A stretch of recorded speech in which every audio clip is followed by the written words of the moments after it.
Morning. Good morning. અમે જાય બિનની તેડવા. અમારા અમ્મીને તૈયાર થાય.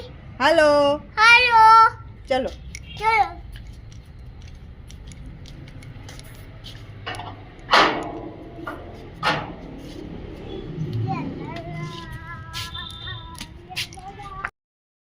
સીતારામ ને ગુડ મોર્નિંગ બધાયની. તો જો આજતા અમારે હે ને અમારે સરોજ ફૂઈ આવી અમારનો લીમડો લેવા. ઘેર અમારે હે ને લીમડો મોટો હે ને એ લીમડો લેવા આવી. હમણાં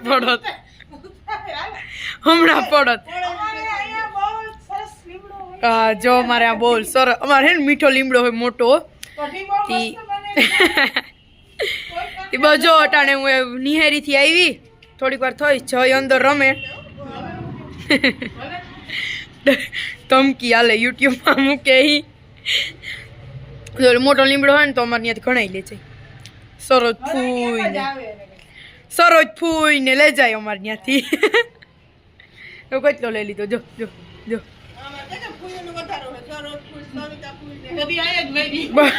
બધી વાત લે જાય એટલી.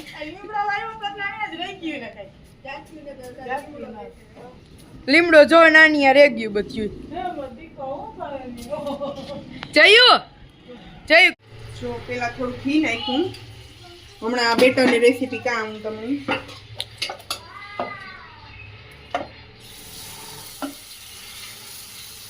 બહુ વાસું નહીં કરવાનું, થોડુંક જાડું રાખવાનું.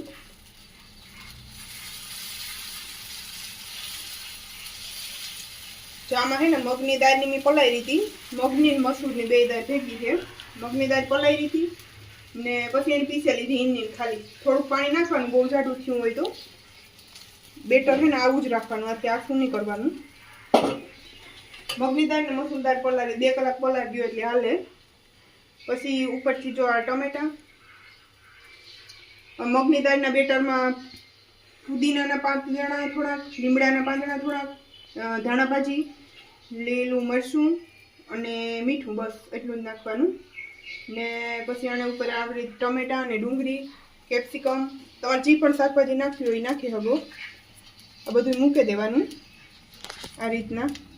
પછી ઉપરથી આ હે ને પેરી પેરી મસાલો છે, આ મસાલાની ઉપરથી ઓલો કરવાનો, થોડોક સાટવાનો. પેરી પેરી ન હોય તો તમે ચાટ મસાલો પણ સાટે, મેગી મસાલો સાટે શકો. પણ એટલા મસ્ત ટેસ્ટી અને હેલ્ધી, એટલા સુપર થાય તમને પિઝા જેવા જ લાગે. ટૂંકમાં આપણે હેલ્ધી પિઝા કેવા હોય તો કે હગીએ. મેં આજ ફર્સ્ટ ટાઈમ બનાવ્યા, પણ મેં આમાંથી સાયખો થોડો એક બને ગયો. તો આ બૈરાને ખાલી આવા કલર હોયલા ત્યાં બૈરાને હતા હે ને ઓલા વેજીટેબલ હતા ને એને થોડુંક પકવ્યું ને ધીમા ગેસ ઉપર તો એ આવા થઈ જાય. પણ બહુ જ મસ્ત લીલી ડુંગળી નાખી, ટમેટું નાખ્યું, કેપ્સિકમ નાખ્યું ને પેરી પેરી મસાલો, એકદમ હલવા ને ટેસ્ટી. વિધિ છે ને અટાણે પતંગ ઉડાડવા જઈએ. તેથી કીધું તું મેં પતંગ ઉડાડવા જવાનું, પણ તેથી અમે પાછા બહુ મોડા આવ્યા હતા. તો તેથી પતંગ ઉડાડવાનો વારો જ ન આવ્યો. તો જો બહાર અટાણે પતંગ લઈ આવ્યું, ગયું ત્યું દુકાનની પતંગ લેવા. પતંગ દોરો બે લઈને આવ્યું. જાય મેળી ઉપર પતંગ ઉડાડે એ વિધિની મેળી ઉપર જેમ, કારણ કે એની મેળી ઊંચી છે ને પવન વધારે આવે. તો હાલો બધા પતંગ ઉડાડવા. તો જો અમે પતંગ ઉડાડે આવેગા, કારુક ના આવેગા તો કે હાય કે લાઈક કરો, શેર કરો ને સબસ્ક્રાઇબ કરો. સબસ્ક્રાઇબ કરો. Thank you for watching. By.